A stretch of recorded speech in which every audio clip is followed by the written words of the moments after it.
Amados irmãos, que a graça do Senhor seja conosco nessa noite. Vamos abrir a Escritura no livro dos Salmos, Salmos de número 2. Livro dos Salmos, o de número 2.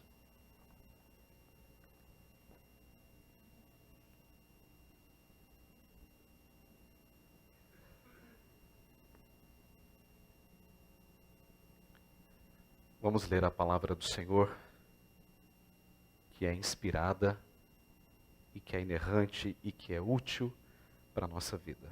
Salmo de número 2. Assim diz a palavra do Senhor. Por que se enfurecem os gentios? E os povos imaginam coisas vãs? Os reis da terra se levantam, e os príncipes conspiram contra o Senhor e contra o seu ungido, dizendo: rompamos os seus laços e sacudamos de nós as suas algemas. Ri-se aquele que habita nos céus. O Senhor zomba deles. Na sua ira, a seu tempo, lhe hás de lhe falar, e no seu furor os confundirá. Eu, porém, constituí o meu rei sobre o meu santo monte Sião. Proclamarei o decreto do Senhor. Ele me disse: tu és meu filho, eu hoje te gerei. Pede-me, e eu te darei as nações por herança, e as extremidades da terra por tua possessão. Com vara de ferro as regerás, e as despedaçarás como um vaso de oleiro.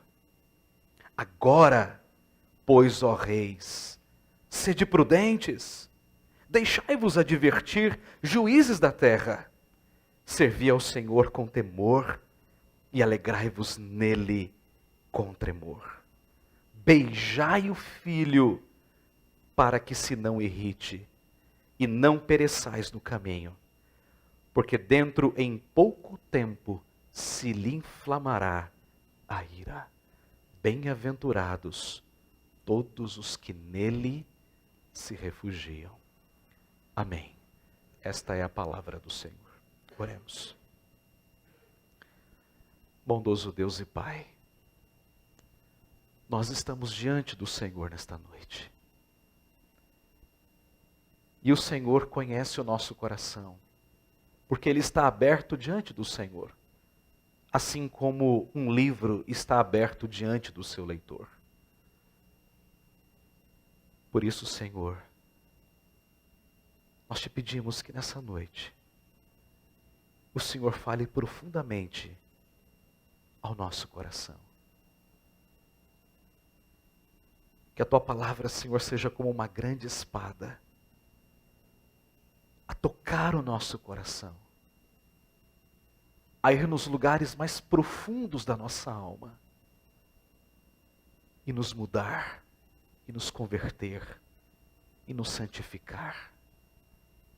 Ah, Senhor, fala conosco nesta noite. É o que nós te pedimos, humildemente, em nome do teu Filho Jesus. Amém. Meus irmãos, o mundo tem dois reinos. Dois reinos. De um lado e do outro. Existe um reino que é um reino de paz, justiça e amor. E existe um reino que se chama mundo. Nesse reino de justiça há um rei, há um Senhor, chamado Deus. E do outro lado existe um Senhor, chamado Satanás, o príncipe deste mundo. E todos os seres humanos estão de um lado ou estão do outro. Não existe uma neutralidade. Não existe um muro por onde podemos andar. Ou nós estamos nesse reino chamado de mundo, ou nós estamos nesse reino chamado do reino de Deus. O reino de Deus.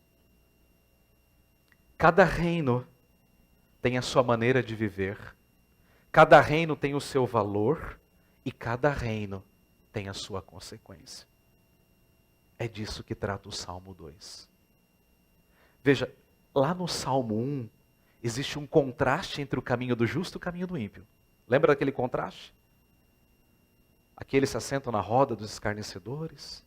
Um é como palha, outro é como árvore. E lá no final das contas, um vai subsistir e o outro vai perecer. É um contraste. E aqui é a mesma coisa.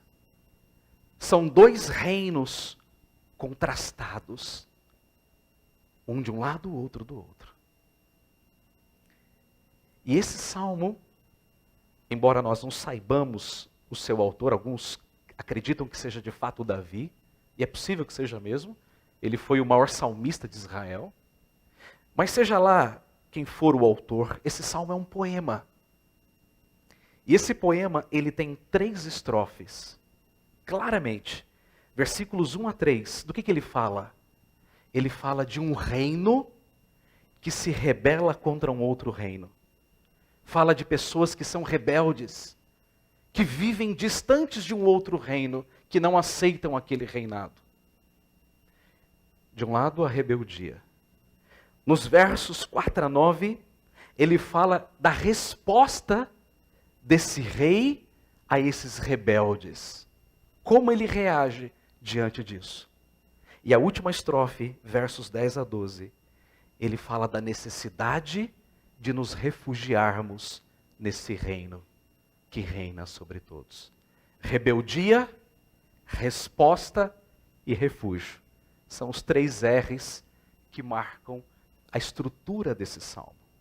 Então o tema da minha mensagem nessa noite é vivendo no reino do Senhor. Que reino é esse? Como podemos viver nesse reino? A primeira lição que esse salmo nos ensina é que nós precisamos considerar a rebeldia contra o Senhor, contra o seu ungido. Olhe para a sua Bíblia, versículos 1 a 3. Veja como o salmista começa. Por que se enfurecem os gentios? E os povos imaginam coisas vãs? Os reis da terra se levantam, e os príncipes conspiram contra o Senhor e contra o seu ungido, dizendo: rompamos os seus laços e sacudamos de nós as suas algemas. A primeira coisa que nós temos que entender nesse salmo é: quem são esses gentios? Quem são esses povos que imaginam coisas vãs? São todos aqueles chamados de ímpios. Lembra do Salmo 1? Lá no versículo 1 do Salmo 1, o que não anda no conselho dos ímpios, que não se detém no caminho dos pecadores, que não se assenta na roda dos escarnecedores, são todos esses. Todos aqueles que se rebelam contra Deus, são essas nações, esses povos da terra. Quando esse salmo foi escrito, todo aquele que estava fora de Israel, que não era do povo de Deus, era um ímpio, era um rebelde. Todos eles eram rebeldes contra o Senhor. São aqueles que não se submetem ao governo de Deus. Nós não queremos que o Senhor reine sobre nós e ponto final. Agora note o que esses homens fazem, o que esses povos fazem. 3 coisas. Primeiro, eles imaginam coisas vãs, eles se levantam e eles conspiram contra o Senhor. Eu quero que você preste atenção num detalhe muito importante. A palavra imaginar, que você está vendo aí, lá no versículo de número 1, na segunda parte do versículo 1, os povos imaginam coisas vãs. A palavra hebraica para imaginar é a mesma palavra para meditar lá no versículo de número 2 do Salmo 1. A mesma palavra hebraica. Olha que coisa interessante. Imaginar e meditar. Mas você fala, mas como é que uma palavra pode ser usada em contexto tão diferente, não é? Lá no Salmo 1 ele usa para os crentes, para os justos, e aqui ele usa para os ímpios. Por quê? Deixa eu me dar um exemplo. Imagine 2 homens num presídio. Imagine 2 homens vivendo ali, pagando uma pena na mesma cela. Uma igreja vai e faz um culto, o evangelho é pregado e um deles se converte. O que é que você espera daquele convertido? Que ele vá meditar na Bíblia. E ele vai passar a ler a Bíblia dali em diante. Ele vai meditar na palavra. E o ímpio? O ímpio vai continuar meditando. No quê? Nos seus pecados. Eu não sei se você sabe, Mas muitos desses golpes que são aplicados pelo WhatsApp, pelo celular, vêm de onde? Dos presídios. Porque você imagina aquele homem ali dentro, 24 horas sem fazer nada. O que ele está pensando? Em fazer o mal. Percebeu? E é disso que o salmista está dizendo. Esses ímpios, o que eles pensam? Eles pensam no mal. Como prejudicar o outro. Segunda coisa que eles fazem. O texto diz, lá no versículo de número 2, os reis da terra se levantam. Levantar-se aqui significa colocar-se em posição de guerra. Então eles, olha a gradação do texto. Eles pensam, então eles se levantam em posição de guerra. E a terceira coisa que eles fazem, diz o texto, versículo 2 ainda, e eles conspiram contra o Senhor e contra o seu ungido. A ideia de conspirar é fazer uma reunião para ver como a gente pode lutar contra. Percebeu? Você pensa, você se prepara e aí você conspira. Mas a pergunta é, o que é que eles conspiram?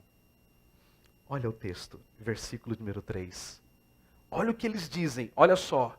Os príncipes conspiram contra o Senhor e contra o seu ungido, dizendo o quê? Rompamos os seus laços, sacudamos de nós as suas algemas. As duas expressões significam a mesma coisa. É a ideia de você quebrar alguma coisa, de você romper um grilhão, cortar uma corrente, alguma coisa que te prende, que te amarra.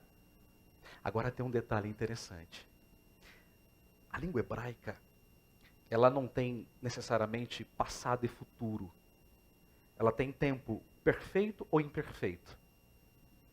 Mas a língua hebraica, ela tem um modo interessante de traduzir algumas coisas. Chama-se modo de intensidade. É a maneira de você caracterizar a ação de alguém. E na língua hebraica existe um modo muito interessante chamado de piel. Você não tem que saber isso, mas apenas para que você entenda. Quando um verbo é escrito nesse modo, significa que existe uma grande intensidade por trás dele. Deixa eu dar um exemplo. Imagine um corredor de uma casa, dois guris jogando futebol, e um deles chuta com muita força, a bola dá de frente com o vidro. 3 coisas podem acontecer. O vidro pode ficar intacto, não acontece nada. O vidro pode ter uma trinca leve, ou o vidro pode ser estilhaçado, não sobra nada. Quando o texto hebraico fala desses ímpios rompendo os laços, é isso que significa. É como se eles estivessem estilhaçando os laços e dizendo, chega. Nós queremos romper com tudo aquilo que é de Deus, que lembra Deus, que é religioso. É como se os homens chegassem diante de Deus e dissessem, nós não queremos mais saber do Senhor. Chega. É como se eles gritassem lá no fundo da sua alma dizendo, liberdade, liberdade, liberdade. Chega. Meus irmãos, esse é o grito de um pecador não regenerado. É o grito de alguém que está tentando de todos os modos sufocar a verdade da existência de um Deus. E a impressão que eu tenho é que quando Paulo escreveu Romanos 1, é que ele leu o Salmo 2. Se você olhar em Romanos 1, capítulo 1, versículo de número 18, veja o que é que Paulo diz, como Paulo é enfático. Romanos 1, verso 18, abra sua Bíblia. Paulo diz assim, a ira de Deus se revela do céu contra toda impiedade e perversão dos homens que detêm. A ideia de deter aqui é a ideia de abafar a verdade de Deus pela injustiça. A ideia, a figura de Paulo é como se um homem estivesse tentando sufocar um outro homem debaixo d'água, e aquela pessoa está lutando para sair, e ele está lutando para que a pessoa fique abafada. É tentar matar alguém por asfixia. E quando nós olhamos para o Salmo 2, o que o salmista está dizendo é justamente isso. O homem, ele não gosta de Deus, ele não quer Deus. Ele quer de todos os modos sufocar, estrangular, tirar, quebrar, estilhaçar a ideia da existência de um Deus. É por isso que existem os ateus teóricos. Não, não há Deus. E outros vivem como ateus práticos. Ah, Deus existe ou não existe, para mim tanto faz, eu quero viver a minha vida. Percebam, irmãos, é assim que vive a nossa sociedade. As pessoas estão o tempo inteiro abafando essa ideia da existência de um Deus. E elas tentam abafar isso lá dentro da sua alma, dentro da sua mente, da sua consciência. Não existe Deus. Eu sou dono de mim mesmo, eu faço as minhas leis, eu sou autônomo. É isso que o salmista está dizendo. Esses homens se rebelam contra Deus, porque eles não querem, eles não desejam Deus de maneira nenhuma. Se Davi foi o autor desse salmo, então Davi estava dizendo: os povos não aceitam o meu domínio, não aceitam o meu trono de justiça.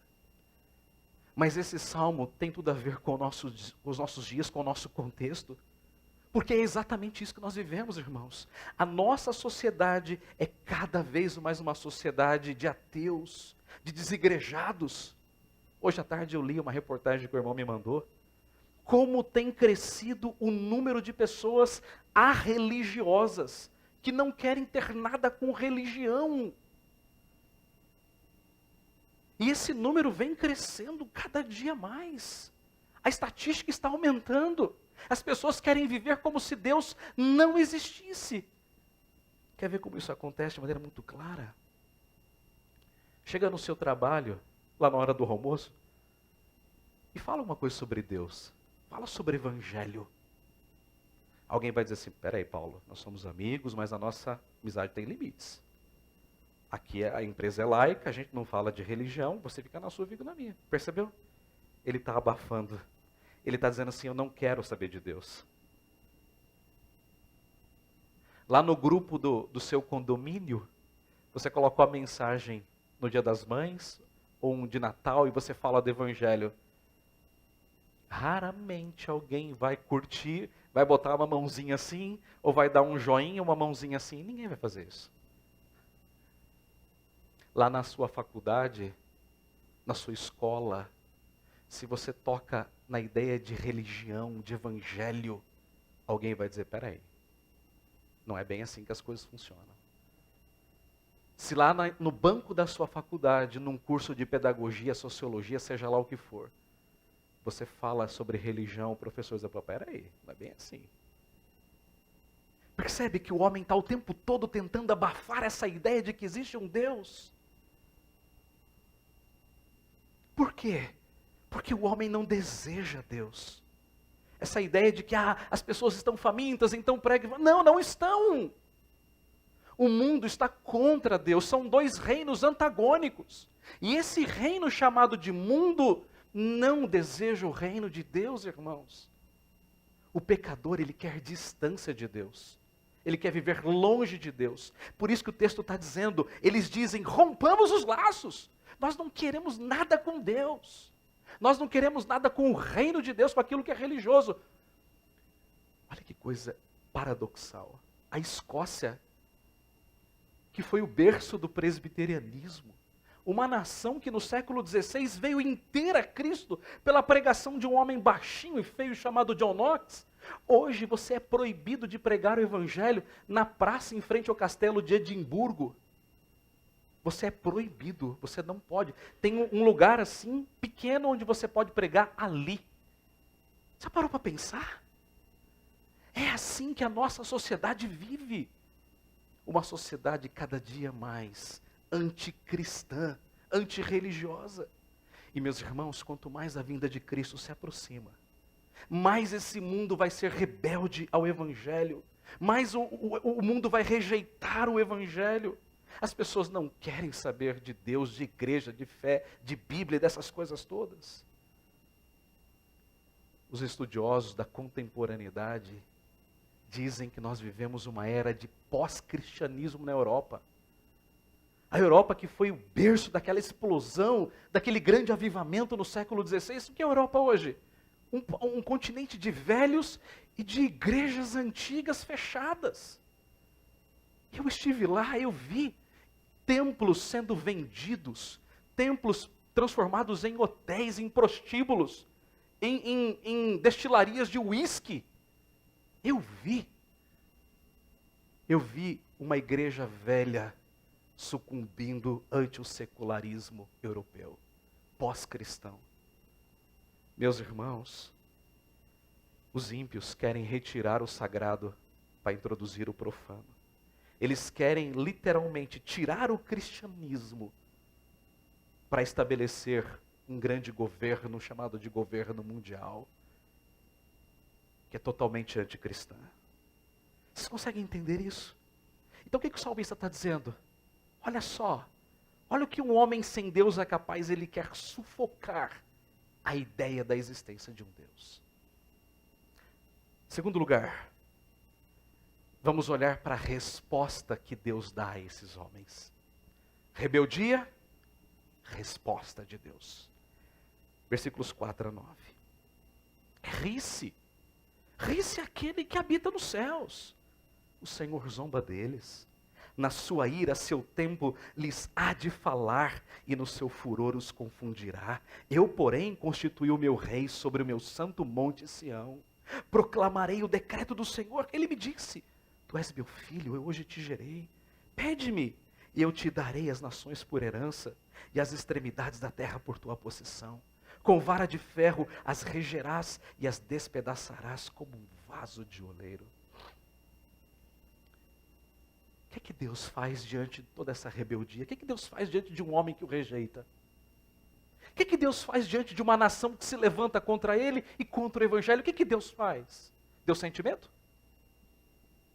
Deus tem que mudar os seus planos? Deus se amedronta? Deus recua? Deus fica inerte como um relojeiro que deu corda e se senta e vê as coisas acontecendo aqui embaixo e não faz nada e não pode agir de maneira nenhuma? O que Deus faz? O salmista diz que Deus ri deles. Deus ri. Você fala, mas Deus não tem boca. É verdade. E Deus também não tem sentimentos humanos. Isso aqui é apenas uma linguagem humana para descrever os sentimentos de Deus. É como se o salmista estivesse dizendo, olha, Deus está lá sentado no seu trono. E quando ele vê o ímpio negando, quando ele vê o ímpio se levantando, Deus olha assim. Você está pensando o quê? Isso já aconteceu com a gente, né? Às vezes o filho chega assim, já falei para você, mamãe, não pode fazer isso. Aí você olha assim e fala, Aí você fala assim, quem é você? Não tem nem 1 metro ainda, já está falando assim comigo. Não é assim que a gente age? Você não pode fazer nada. E é assim, é como se Deus olhasse para todas as nações, para todos os imperadores do mundo e Deus dissesse assim, oi, o que é que você pensa que é? O que você acha que você está fazendo? Você acha que você pode alguma coisa contra mim? Se Deus quisesse, Deus podia simplesmente destruir tudo. Deus desviaria o curso de um grande meteoro, tipo o cometa Halley, e mandaria para esse planeta e pum, acabaria tudo. Mas não é isso que Deus faz. Não é assim que Deus trata as coisas. Não é assim, de forma nenhuma. Deus ri dos homens, Deus zomba deles. Porque Deus tem um plano. Eu já vou contar para você. Mas eu quero ilustrar isso. Teve um homem, rei da Babilônia. Se você esteve aqui na série sobre Daniel, você vai se lembrar dele. Nabucodonosor. O homem que foi o maior imperador de todos os tempos, que teve o maior domínio de todos os tempos, Nabucodonosor. Foi ele quem deportou os judeus para a Babilônia. Esse homem se sentiu tão grande, tão forte, tão jactancioso, altivo, arrogante. Mas sabe o que Deus fez com ele? Deus não matou, não. Se Deus o matasse, teria sido melhor. Deus o transformou numa besta, num animal. Aquele homem deixou, a sua barba cresceu, as suas unhas, parecia um animal, uma besta.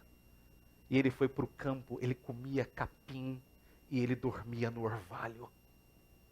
e nós não sabemos exatamente por quanto tempo ele ficou, mas depois de algum tempo, depois de ter literalmente pastado, Deus o fez olhar para o alto, e ele falou assim: é verdade, só existe um Deus, o Rei dos Reis e Senhor dos Senhores. E eu te louvo e eu te exalto, porque o Senhor é o único Deus. Deus humilha os homens para que eles aprendam que Ele é Deus. E nesse caminho, irmãos, Deus continua rindo dos Neros da história, dos Dioclecianos da história, que foram dos piores algozes dos cristãos, lá no século I, depois de Nero. Deus continua rindo dos reis e rainhas da Europa que perseguiram os crentes. Deus continua rindo dos papas que eram impiedosos e matavam crentes. Deus continua rindo dos Hitlers, dos presidentes ditadores, desses comunistas ditadores que matam cristãos, que crucificam cristãos, que degolam cristãos. Deus ri desses homens, porque eles não são absolutamente nada. Eles são como uma palha no vento da glória de Deus. Absolutamente nada. Mas como é que Deus vai tratar esses homens? Deus vai colocá-los no seu devido lugar.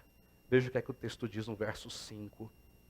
Na sua ira, isto é, quando Deus estiver irado contra eles, a seu tempo, então um tempo designado por Deus, lhes há de falar, e no seu furor os confundirá. Veja que o versículo 5 é muito claro, Deus os confundirá. E aqui tem um outro detalhe. Lembra que eu falei lá do verbo de intensidade? Quando eles querem romper, eles querem estilhaçar. E aqui, na resposta de Deus, o verbo confundir é mais um desses verbos cheio de intensidade. A ideia aqui é como se Deus tocasse terror nesses homens. Como se Deus colocasse medo neles. Então a ideia de confundir aqui é: eu vou desbaratá-los. Eu vou literalmente aterrorizá-los. Essa é a resposta de Deus. Se de um lado vocês querem romper, do outro lado eu vou aterrorizá-los. Eu vou mostrar que eu sou Deus no tempo da minha ira.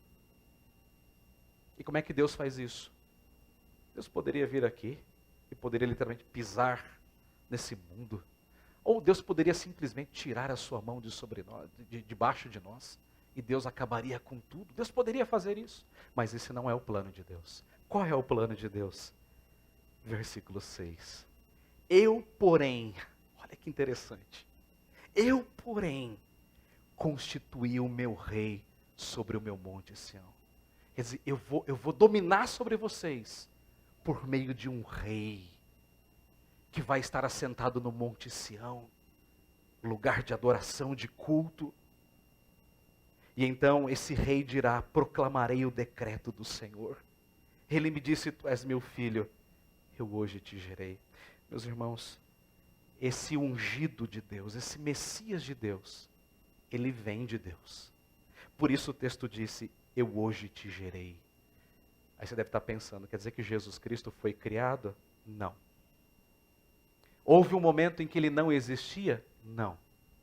Mas isso significa que Jesus Cristo é eternamente gerado do Pai. Ele não diz que é o alfa e o ômega, é o princípio e o fim, o Senhor de todas as eras? Então Jesus Cristo não foi criado como dizem as testemunhas de Jeová. Não, ele sempre existiu. Só que ele é eternamente procedente do Pai. Isso é um pensamento reformado cristão que vem desde lá do século II, III, quando a igreja disse: Jesus Cristo é Deus. Então qual é o plano de Deus? Eu vou mandar o meu filho como rei para tratar vocês que são ímpios. E vocês aprenderão a reconhecê-lo. Veja que coisa interessante. Na carta de Apocalipse, ou no livro do Apocalipse, no capítulo 19. Capítulo 19, versículos 15 e 16. Dizem assim, falando de Cristo: sai da sua boca uma espada afiada, para com ela ferir as nações, e ele mesmo as regerá com o cetro de ferro, e pessoalmente pisa o lagar do vinho do furor da ira do Deus Todo-Poderoso. E ele tem no seu manto e na sua coxa um nome inscrito: Rei dos Reis e Senhor dos Senhores. Meus queridos irmãos, haverá um dia, quando o Senhor Jesus voltar, Ele não voltará mais como um cordeiro, mas como um leão. E Ele haverá de julgar todas as nações, pela espada do seu poder. E Ele vai colocar no seu lugar todos os ímpios que o rejeitaram, um a um. Um a um. Hoje nós enfrentamos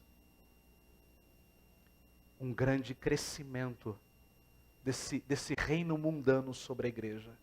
Perseguição, Cuba, China, Coreia do Norte, todos os lugares. O evangelho está sendo perseguido, todos os lugares. E aqui no Brasil também. Não pensem os irmãos que aqui nós vivemos num mar de rosa, porque nós não vivemos. As leis estão crescendo e a perseguição vai aumentar contra a igreja. Mas uma coisa é certa: o Senhor Jesus Cristo está no controle da sua igreja. E Ele está no controle de todas as coisas. Então, ainda que o mundo avance sobre a igreja, Jesus Cristo vai defendê-la. E naquele dia, irmãos, quando o mundo achar que triunfou sobre a igreja, Jesus virá para levar a sua igreja e para punir esses ímpios. Quando o anticristo for revelado no poder de Satanás, como disse Paulo aos Tessalonicenses, Cristo virá para salvar a sua igreja, para arrebatá-la em glória. Nós não precisamos ter medo de nada, irmãos. Se hoje o mundo é terrível, imagine daqui 20 ou 30 anos. Imagine como será o mundo para os nossos filhos e para os filhos dos nossos filhos. Hoje no almoço eu pensava com a minha esposa, falei: Michele, quando os nossos filhos crescerem, se casarem e tiverem filhos, quantos anos nós teremos? Aí fizemos as contas. Para nós sermos avós, teremos que estar basicamente com 70 anos. 65, 70 anos. Dependendo de cada um dos filhos, né? Se casarem logo e tiverem filho logo, está resolvido o problema. Mas se demorarem, aí nós vamos ficar bem velhinhos. E eu dizia para minha esposa: como será o mundo deles? Como será o mundo deles? O mundo deles será um mundo governado por Deus. E a igreja estará guardada por Deus. Não se preocupem. O Senhor Jesus Cristo reina. E continuará reinando de eternidade a eternidade. Não se preocupem. Criem bem os seus filhos. Ensine-os a ser crente e amar a Deus. E deixa que o resto Deus toma conta. Último lugar. Terceiro e último ensino desse texto. Rebelião, resposta e refúgio. Se você não quer estar entre aqueles que serão disciplinados por Deus, qual é o caminho? Buscar refúgio no ungido do Senhor. Olhe para o texto, versos 10 a 12. Agora, pois, ó reis, sede prudentes, deixai-vos advertir, juízes da terra, servi ao Senhor com temor, e alegrai-vos nele com tremor. Beijai o filho, para que se não irrite, e não pereçais no caminho, porque dentro em pouco ele se inflamará a ira. Bem-aventurados todos os que nele se refugiam. Meus irmãos, olhem os imperativos do texto. Olhem as ordens do texto. Veja o que o texto diz. Sejam prudentes. Pare e pense. Deixai-vos advertir. Opa, peraí. Eu preciso mudar. Esse é o momento. Eu tenho que aceitar a advertência. E terceiro, servir ao Senhor. Quando esse salmo foi escrito, os leitores diziam assim, ou entendiam assim: esses povos, os príncipes, precisam reconhecer o reinado de Davi, o trono de Davi. Mas hoje, esse salmo hoje, significa que todos os homens precisam reconhecer o reinado de Cristo. Precisam parar e pensar: o que eu estou fazendo da minha vida? Para onde eu estou indo? Opa! Eu preciso parar e dizer não. Eu preciso voltar. Eu preciso ter um encontro com Cristo. Eu tenho que servi-lo como o meu Senhor. Agora veja o principal imperativo, a principal ordem, versículo 12. Olha que coisa enfática. Beijai o filho. Lembra que eu falei daquele verbo no intensivo? Na rebeldia eles querem romper, querem quebrar com a ideia da existência de Deus. Qual é a resposta de Deus? Eu vou confundir. Eu vou causar terror em vocês. Vocês acham que podem fazer alguma coisa? Eu vou fazer pior. E no terceiro, nessa busca por uma redenção, o texto diz: beijai o filho. O verbo beijar é um verbo de intensidade. Então não é como dar um beijinho em alguém. É beijar como sinônimo de adoração. Essa é a ideia. Deixa eu tentar explicar isso para você. Você já deve ter visto isso num filme. Quando alguém chega diante de um rei, o rei está sentado no trono, o que é que ele faz? Ele se ajoelha, o rei estende a mão, ele beija a mão do rei, e o que é que ele faz? Ele se prostra. O que o texto está dizendo é exatamente isso. Se coloque de joelhos diante de Cristo. Adore-o, reconheça-o como Senhor. É isso que ele está dizendo.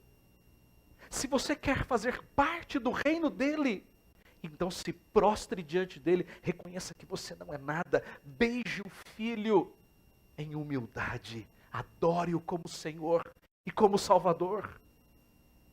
Meus irmãos, a mesma exortação vale para nós hoje.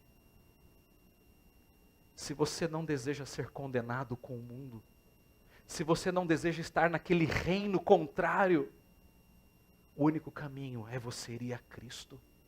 É se prostrar diante dele e dizer: Senhor, eu sou um pecador miserável, mas eu estou aqui porque eu te reconheço como meu único Senhor, como meu único Salvador. E eu te rendo toda a glória, todo louvor e toda exaltação. Não há outro Senhor como o Senhor. Não há outro nome no mundo que eu possa invocar para me dar a salvação, senão o Senhor. É isso que o texto está dizendo. Mas não pode ser da boca para fora. Não pode ser uma mera religiosidade. Tem que ser algo do nosso coração, dos antros, dos mais profundos lugares da nossa alma. Agora note, quando eu devo fazer isso? Veja o texto. Versículo 12. Beijai o filho para que ele não se irrite, para que você não pereça no caminho, para que você não seja destruído, porque dentro em pouco se lhe inflamará a ira. Isso está falando de urgência. Vai haver um momento em que ele vai ficar irado e ele vai voltar para acertar contas. Então este é o momento. Isso significa, irmãos, que a decisão de ir a Cristo, ela não pode ser adiada. Eu não posso colocar o trabalho no lugar disso, a escola no lugar disso, os meus relacionamentos no lugar disso. E é por isso que diz a carta aos Hebreus no capítulo 3, hoje se ouvirdes a sua voz, hoje, não amanhã, não depois. As pessoas às vezes assim, não, eu preciso primeiro parar de fazer isso, parar de fazer aquilo outro, depois eu vou para a igreja e depois eu resolvo a minha vida com Deus. Não, é hoje.